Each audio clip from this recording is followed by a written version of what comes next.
Good evening friends, स्वागत है आपका आपके अपने यूट्यूब चैनल पर। और आज हम जो है साइंस के नेक्स्ट टॉपिक की बात कर रहे हैं, जीवों में श्वसन एवं परिवहन। और ये हमारा साइंस के सभी टॉपिक में सेकंड लास्ट टॉपिक रहेगा। और इसके बाद लास्ट टॉपिक कवर करते हुए हम एसएसटी वाले और जो हमारे आईसीटी का जो पोर्शन दे रखा है उसका आरबीएससी के हिसाब से, आरबीएससी में जो भी कंटेंट दिया हुआ है आरबीएससी की बुक में उसके हिसाब से उसको कवर करेंगे। तो सबसे पहले हम आज जीवों में श्वसन और परिवहन, ये पूरा का पूरा एनसीईआरटी की बुक से जितने भी एमसीक्यू जितने भी वन लाइनर बने हैं मैंने सारे के सारे ले लिए। बीच में आपको डायग्राम से भी समझा दिया जाएगा किस तरीके से जो श्वसन है वो होता है और पूरा जो हमारा रेस्पिरेटरी सिस्टम जो होता है वो किस तरीके से चलता है।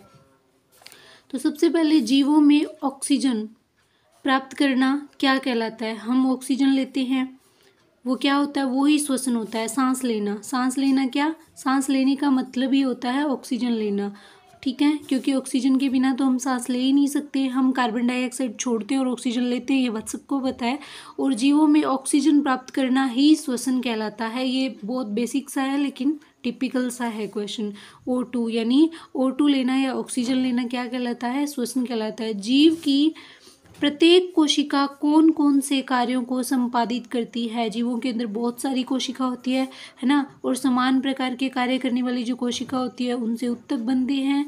और जो सेम प्रकार के उत्तक होते हैं, कार्य सेम प्रकार का जो कार्य करते हैं उनसे अंग बनते हैं, और अंग से अंग तंत्र बनते हैं, और अंग तंत्र से पूरा शरीर बन जाता है। तो सभी प्रकार की जो कोशिका होती है कौन कौन से कार्यों को संपादित करती है हमारे शरीर के अंदर, क्योंकि हमारा शरीर जो खरबों कोशिकाओं से बना हुआ है। तो कोशिका के माध्यम से पोषण भी होता है, परिवहन भी होता है और जनन भी होता है। कोशिका किसे कहते हैं, जीव की सबसे छोटी संरचनात्मक और क्रियात्मक इकाई को क्या कहते हैं, कोशिका कहते हैं। कोशिका के अंदर ऑक्सीजन का उपयोग करके भोजन किस में विखंडित होता है। जो कोशिका होती है उसके अंदर ऑक्सीजन के उपयोग के द्वारा, यानी जब वायवीय श्वसन होता है, जब उसमें ऑक्सीजन यूज होती है तो ऑक्सीजन के उपयोग के द्वारा जो भोजन होता है, हम जो भोजन खाते हैं वो भोजन किस में विखंडित होता है, वो CO2 के अंदर और जल के अंदर विखंडित होता है, ठीक है, टूटता है, पचता है। पौधों की पत्तियों में ऑक्सीजन व CO2, पौधों की जो पत्तियां होती हैं उनके अंदर ऑक्सीजन O2 और CO2 के विनिमय, यानी विनिमय होता है लेन देन, ठीक है। विनिमय के लिए क्या पाए जाते हैं, रंध्र पाए जाते हैं। पौधों की जो पत्तियां होती है, प्रकाश संश्लेषण की क्रिया होती है, आपको पता है ना, हरी पत्तियों के माध्यम से, ठीक है। तो हरी पत्तियों में हरा रंग जो होता है वो क्लोरोप्लास्ट की वजह से होता है, और उसी की वजह से प्रकाश संश्लेषण होता है और सूर्य की रोशनी के अंदर उपस्थिति में होता है। तो वो जो ऑक्सीजन का और CO2 का, यानी पौधे जो है वो ऑक्सीजन छोड़ते हैं और हमारे द्वारा छोड़ी गई जो CO2 होती है, कार्बन डाइऑक्साइड जो होती है वो ग्रहण करते हैं। तो इस विनिमय के लिए पत्तियों के अंदर कुछ तो होता होगा, तो वो रंध्र होते हैं छोटे छोटे, जैसे हमारी स्किन के अंदर होते हैं, पसीना वगैरह जो है बाहर निकलता है जिनके माध्यम से, तो वो रंध्र होते हैं, और रंध्र ही पौधों की पत्तियों में होते हैं। O2 यानी ऑक्सीजन की अनुपस्थिति में ग्लूकोज किस में विखंडित होता है, ये अल्कोहल में, CO2 में, ऊर्जा में, ठीक है। उच्च श्वसन होता है CO2 से समृद्ध वायु का शरीर से बाहर निकलना, यानी एक तो सांस हम अंदर खींचते हैं, एक बार हम सांस बाहर छोड़ते हैं, यही हमारी श्वसन की क्रिया होती है। तो जब हम सांस बाहर छोड़ते हैं, जब CO2 बाहर आती है और ऑक्सीजन अंदर जाती है, क्योंकि जब अंदर लेते हैं तब तो ऑक्सीजन लेते हैं और साथ में कुछ मात्रा CO2 की भी अंदर जाती है, और जब हम सांस छोड़ते हैं तो CO2 बाहर आती है और साथ में ऑक्सीजन की मात्रा भी कुछ बाहर आती है। तो इस क्रिया को उच्च श्वसन बोलते हैं, ठीक है। कोई व्यक्ति 1 मिनट में जितनी बार श्वसन करता है वह कौन सी दर कहलाती है, वह उसकी श्वसन दर कहलाती है, ठीक है। अंतः श्वसन क्या है, अंतः श्वसन क्या होती है, जब O2 से समृद्ध वायु का शरीर के अंदर आना, यानी जो ऑक्सीजन वाली वायु होती है वो जब हमारे शरीर के अंदर आती है, यानी अंतः श्वसन का मतलब है सांस लेना। जब हम सांस ऑक्सीजन अंदर की तरफ लेते हैं, जब हम सांस खींचते हैं तो ऑक्सीजन अंदर जाती है, तो उसको बोलते हैं अंतः श्वसन। और सांस को बाहर निकालना उच्च श्वसन होता है। जो ये अंतः श्वसन होता है इसके अंदर पसलियां जो होती है ना वो ऊपर या बाहर की ओर आती है, ऊपर या फिर बाहर, दोनों एक ही है, ऊपर या बाहर की ओर आती है। और इस समय डायफ्राम जो होता है, जो हमारे फेफड़ों के नीचे वाली साइड एक होता है, डायफ्राम जो फेफड़े जब कार्य करना बंद कर देते हैं ना, तभी इसका यूज़ होता है। और तब ये डायफ्राम जो है नीचे की ओर गति करता है, पसलियाँ ऊपर की ओर, बाहर की ओर, डायफ्राम नीचे की ओर गति करता है अंतः श्वसन के दौरान। फेफड़े कहाँ स्थित होते हैं? वक्ष गुहा के अंदर होते हैं। आपकी जो चेस्ट होती है इस वाले, इसके नीचे वाली साइड जो, तो इसके साइड में थोड़ा वक्ष गुहा होती है, ठीक है। उसके अंदर जो होते हैं फेफड़े उसके साइड में स्थित होते हैं। अत्यधिक व्यायाम करने से, जब आप एक्सरसाइज करते हैं, व्यायाम करते हैं, तो पेशियों में ऐंठन होने लगती है, यानी दर्द होने लगता है। और ऐंठन क्यों होती है, वो दर्द क्यों होता है? वो अवायवीय श्वसन या लैक्टिक अम्ल, जब हम कई बार अवायवीय श्वसन यानी ऑक्सीजन की अनुपस्थिति के अंदर जब हम श्वसन करते हैं, तो हमारे अंदर जो ऑक्सीजन की मात्रा ग्रहण की हुई होती है पहले से, और जो ग्लूकोज होता है हमारी बॉडी के अंदर, उसको हम यूज़ करते रहते हैं। और जब वो ख़त्म होने को आता है, तो उस टाइम क्या होता है, हमारी जो पेशियाँ हैं, मांसपेशियाँ, उनमें ऐंठन होने लगती है, सांस फूलने लगती है। तो उस टाइम क्या है, जो संचित ग्लूकोज होता है वो हमें थोड़ी एनर्जी देता है। तो लैक्टिक अम्ल जो है वो पेशियों के अंदर जमा हो जाता है। हम किसके द्वारा वायु अंदर लेते हैं? हम नथुनों के द्वारा। ये नाक होती है, इनके अंदर 2 छेद होते हैं, इनको नथुने बोलते हैं, और इन्हीं के द्वारा वायु जो है वो अंदर जाती है। उसके बाद में जीव जो वायु की अनुपस्थिति में जीवित रह सकते हैं। कुछ जीव ऐसे होते हैं जो वायु की अनुपस्थिति में, वायु जहाँ पे विद्यमान नहीं भी होती, वहाँ पे भी ये जीवित रह सकते हैं। वो अवायवीय जीव होते हैं। वो अवायवीय श्वसन करते हैं, बिना वायु के श्वसन करते हैं, तो वो वहाँ पे जीवित रह सकते हैं, उनको अवायवीय जीव बोलते हैं। नासा गुहा से वायु श्वास नली से होकर, जो नासा गुहा होती है, नाक के जो द्वार होते हैं, वहाँ से होकर वायु श्वास नली में जाती है। किस में प्रवेश करती है? फिर फेफड़ों में प्रवेश करती है। सामान्य स्थिति में, जब सामान्य रूप से मनुष्य जब आराम से बैठा होता है, तो श्वास दर क्या होती है? वो 1 मिनट में कितनी बार सांस लेता है? वो 15 से 18 बार, यानी 1 मिनट में 15 से 18 बार वो सांस लेता है, जब वो आराम से बैठा होता है तब। कौन सी पेशीय परत वक्ष गुहा को आधार प्रदान करती है? कौन सी पेशीय परत? मैंने पहले ही बताया था, जो फेफड़े होते हैं ना, इस तरीके से कुछ फेफड़े होते हैं, इसके अंदर इस तरीके से जो होता है ना, यहाँ पे डायाफ्राम होता है, ठीक है, ये डायाफ्राम बना होता है। किन किन जंतुओं की वक्ष गुहाओं में मनुष्य की भांति फेफड़े होते हैं? कुछ जंतु ऐसे होते हैं जिनमें मनुष्य की तरह ही फेफड़े होते हैं। तो हाथी के अंदर, शेर, गाय, बकरी, सांप, पक्षी। अब सांप और पक्षी में कैसे होते हैं? क्योंकि सांप जो होता है ना, रेंगता है, ये जब रेंगता है तो उसको ज़्यादा एनर्जी की ज़रूरत होती है। ज़्यादा एनर्जी की ज़रूरत होती है तो इसके जो हृदय के कोष्ठ होते हैं ना, वो मनुष्य की तरह ही होते हैं। इसके 3 कोष्ठ होते हैं, वैसे मनुष्य के 4 कोष्ठ होते हैं। लेकिन जो सांप होता है ना, उसको उतनी ही एनर्जी की ज़रूरत होती है जितनी हम मनुष्य लोगों को होती है। और पक्षी जो होता है, ये जब उड़ते हैं ना, तो इनको ज़्यादा एनर्जी की ज़रूरत होती है। इस वजह से पक्षी और सांप के अंदर भी फेफड़े से जैसी संरचना होती है। कीटों में गैस के विनिमय के लिए वायु नलियों के जाल क्या कहलाते हैं? जो कीट होते हैं ना, जब इनके पंख वगैरह टूट जाते हैं, तो मर जाते हैं, तो उसके बाद इनकी अजीब सी एक संरचना दिखती है, छोटी छोटी जो नसें होती हैं उनसे बनी हुई, तो उसको श्वास नाल बोलते हैं। और इनके अंदर सांस लेने के लिए अलग से श्वसन तंत्र नहीं होता, ये उसी श्वास नाल से सांस लेते हैं। और पूरा का पूरा जो गैस का पूरा प्रोसेस है वो उन्हीं के माध्यम से इनके अंदर जाता है। जब ग्लूकोज का विखंडन ऑक्सीजन के उपयोग द्वारा होता है, तो यह कौन सा श्वसन कहलाता है? ये वायवीय है। यानी जब हम ऑक्सीजन लेते हैं और ग्लूकोज का विखंडन होता है, तो वो वायवीय श्वसन ऑक्सीजन की उपस्थिति में हो रहा है, तो वायवीय श्वसन कहलाएगा। और जब ऑक्सीजन की अनुपस्थिति में होता है, तो वो अवायवीय श्वसन कहलाता है। अधिक व्यायाम करने में श्वसन दर कितनी दर तक बढ़ जाती है? जब मनुष्य आराम से बैठा होता है तो वो 15 से 18 बार सांस लेता है 1 मिनट में। लेकिन जब वो व्यायाम करता है, एक्सरसाइज करता है, उसकी सांस फूलती है, तो उस टाइम वो प्रति मिनट यानी 1 मिनट में 25 बार तक सांस लेता है। यीस्ट कौन सा श्वसन होता है? यीस्ट में जो होता है ना, यीस्ट जिससे डबल रोटी वगैरह, केक वगैरह बनते हैं ना, जब जो बेकरी वाले होते हैं वो आटा वगैरह लगा के छोड़ते हैं, तो उनके अंदर यीस्ट ही होता है जो प्रक्रिया करके उसको मुलायम बनाता है। तो उसके अंदर अवायवीय श्वसन होता है, उसको किसी प्रकार की वायु नहीं मिलती, वो अवायवीय जीव है, वो बिना वायु के जीवित रहता है। अंतः श्वसन यानी श्वास जब अंदर जाता है के समय वक्ष गुहा का आयतन, जो वक्ष गुहा होती है, हमारी चेस्ट होती है, उसका आयतन बढ़ जाता है। कैसा होता है? बढ़ जाता है। अंदर सांस खींच के देखोगे तो आपको भी इसका एहसास होगा कि जो हमारी चेस्ट वाला एरिया होता है वो पूरा का पूरा उसका आयतन जो होता है बढ़ जाता है। उच्च श्वसित वायु में ऑक्सीजन की मात्रा कितनी होती है? 16.4% होती है, यानी हम ना 20 से 21% के लगभग एक बार में जो ऑक्सीजन है वो अंदर लेके जाते हैं। उसमें से 16% के लगभग वायु जो है वो ऑक्सीजन जो है वो सांस बाहर निकालते टाइम बाहर निकल जाती है। तो सिर्फ हमारे पास कितनी बचती है एक टाइम के अंदर? 4% ऑक्सीजन ही हमारे अंदर रह पाती है।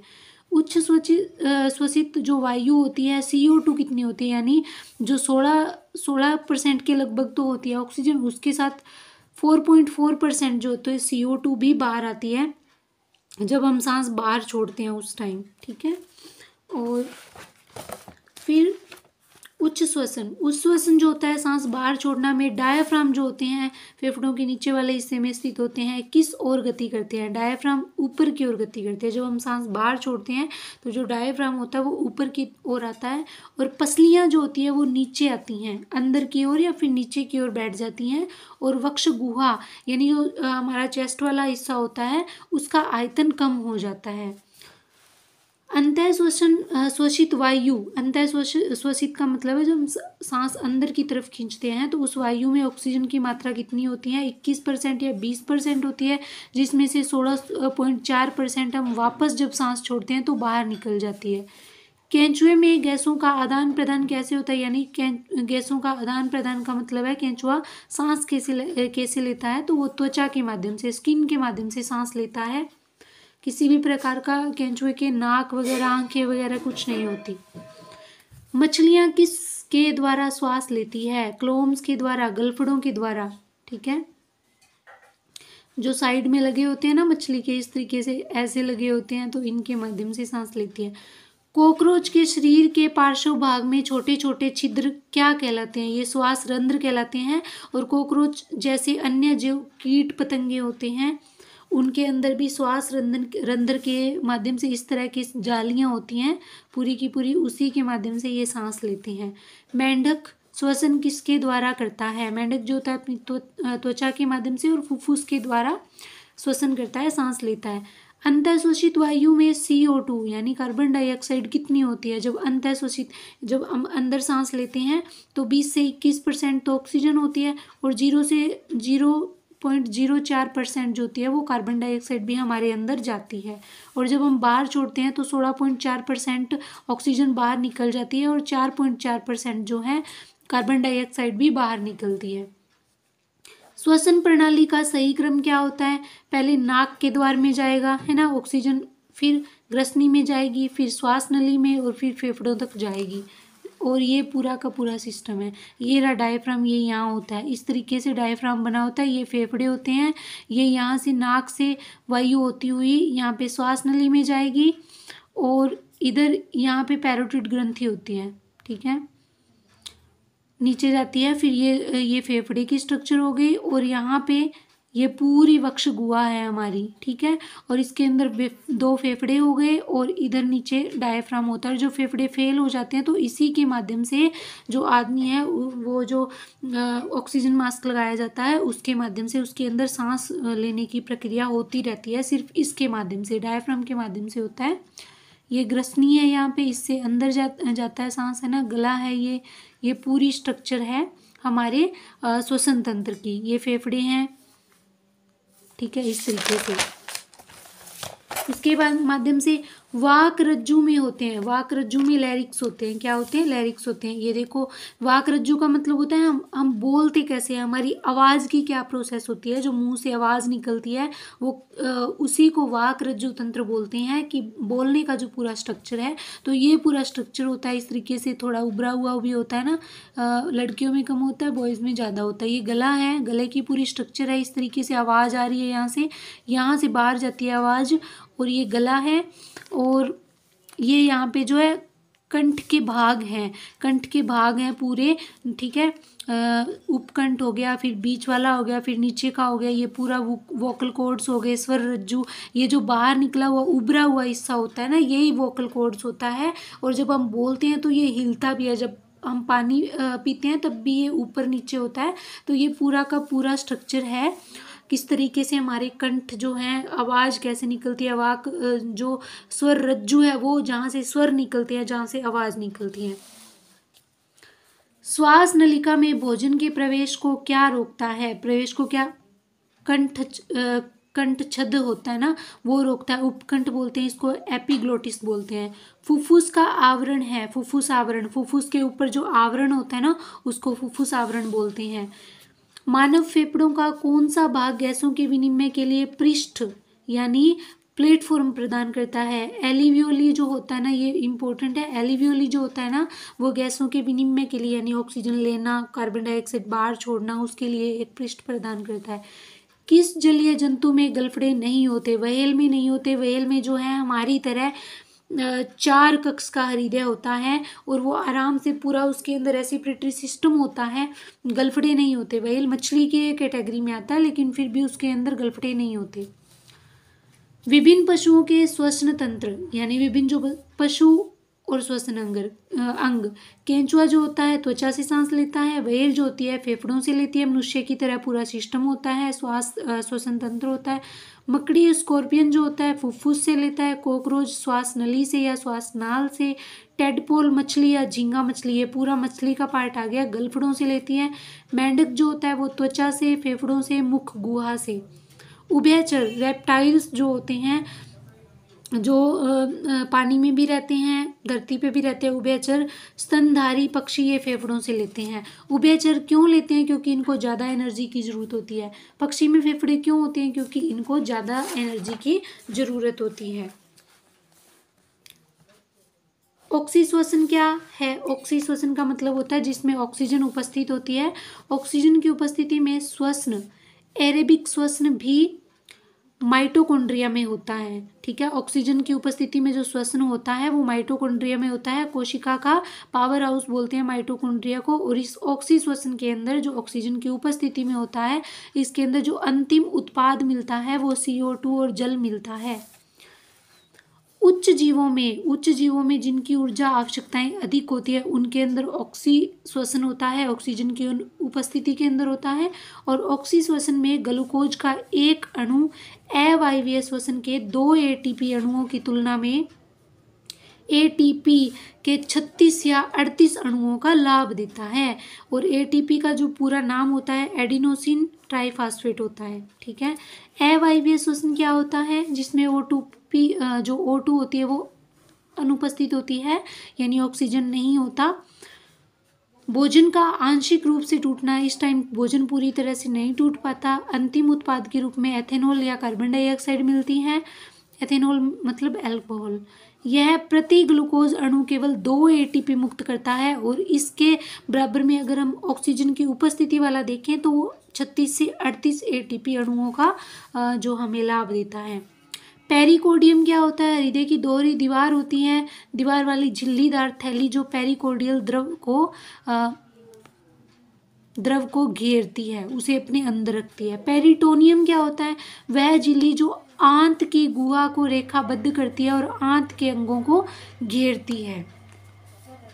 पेरिकोर्डियम क्या होता है? संयोजी ऊतकों की एक परत है जो एक विकासशील अस्थि के उपास्थि को संलग्न करती है या घेरती है। अगस्त 2020 में शोधकर्ताओं ने पाया कि कोविड-19 के गंभीर मामलों में श्वसन प्रणाली का कौन सा भाग सबसे अधिक प्रभावित हुआ था? वायु कोशिका। और ये इम्पोर्टेंट है, करंट से जोड़ के देखा जाए ना, इम्पोर्टेंट है। कोरोना वायरस के टाइम जो गंभीर रूप से जिनको अफेक्ट किया था ना कोरोना ने, उनकी वायु कोशिका जो थी ना, जिसके अंदर वायु का अंदर संचार हो रहा था, वो पूरी तरीके से अफेक्ट हो गई थी। इसकी वजह से उनको सांस नहीं आ रहा था, सांस लेने में दिक्कत हो रही थी। यदि फलों के रसों में खमीर डाला गया हो तो, खमीर जो एक जीवाणु होता है अंदर ही अंदर अभिक्रिया करता है, फलों के रस में डाल दिया जाए तो अवायवीय श्वसन में शर्करा को किस रसायन में परिवर्तित किया जाता है? अल्कोहल में। यानी फलों के रस के अंदर अगर खमीर डाल दिया जाए और अवायवीय श्वसन यानी जमीन के अंदर उसको गाड़ दिया जाए, उसके पास ऑक्सीजन ना पहुँचे तो शर्करा कैसे बनेगी? शर्करा को किस रूप में चेंज करेगा वो, किस रसायन में चेंज करेगा वो? अल्कोहल के अंदर, यानी शराब ऐसे ही बनाते हैं। जो मरुस्थलीय इलाके होते हैं ना, उनके अंदर भी बहुत सारी चीज़ें गड्ढे वगैरह में डाल के और ज़मीन के नीचे गाड़ दिया जाता है, और बहुत टाइम तक जो क्या है वो उसके अंदर ही रहता है, उसके अंदर अभिक्रिया होती है और उसकी वजह से अल्कोहल बनती है। और इसी की वजह से इसी तरीके से फलों के रस में भी खमीर को डाला जाता है, वो अंदर ही अंदर अभिक्रिया करता है, किण्वन करता है, और अवायवीय श्वसन के माध्यम से शर्करा जो होती है, मीठापन जो होता है, उसको अल्कोहल में चेंज कर देता है। मानव हृदय के किस कोष्ठ को फेफड़ों से प्रचुर ऑक्सीजन युक्त रक्त प्राप्त होता है? बायां आलिंद। जो हमारा बायां आलिंद होता है ना, लेफ्ट साइड का जो आलिंद होता है ना, 2 आलिंद और 2 नीले होते हैं, 4 कोष्ठ होते हैं मानव हृदय के, 2 आलिंद होते हैं, 2 नीले होते हैं, जिसके अंदर जो बायां आलिंद होता है ना, वो पूरी तरीके से ऑक्सीजन से भरपूर जो सांस होता है, जो रक्त होता है वो देता है, क्योंकि रक्त के अंदर जो हीमोग्लोबिन होता है ना, वो ऑक्सीजन को लेके चलता है, और जो ऑक्सीजन वाला रक्त होता है वो बाएं आलिंद से हमें अच्छे से प्राप्त होता है। अब जो कई अंग होते हैं उनका क्या काम होता है, क्या कार्य होता है? वायु कुप्पिका, ये गैसों के विनिमय का स्थल होता है, यहाँ पे गैसों का आदान प्रदान होता है। ये वायु कुप्पिका के अंदर गैसें आती जाती है शरीर के अंदर, जिसके माध्यम से हम श्वसन करते हैं। कंठ, कंठ में क्या होता है? स्वर यंत्र होता है, कंठ के माध्यम से स्वर बाहर आता है ना। पक्षमाभि उपकला, ये वायु से धूल को हटाना, जो वायु में धूल होती है ना उसको हटाती है और फिर हम सांस लेते हैं, ये पक्षमाभि उपकला होती है। और ये रीट 2017 के अंदर क्वेश्चन आया था कि पक्षियों के अंदर होती है ये। श्वास नली जो होती है फेफड़ों में, और फेफड़ों से वायु का परिवहन करता है, यानी फेफड़ों के अंदर वायु का परिवहन कौन करती है? श्वास नली करती है, जिसके माध्यम से सांस जो है वो अंदर जाती है। तो ये पूरा का पूरा हमारा एक टॉपिक था। और लास्ट जो टॉपिक बचा है, कौन सा बचा है लास्ट इसके अंदर?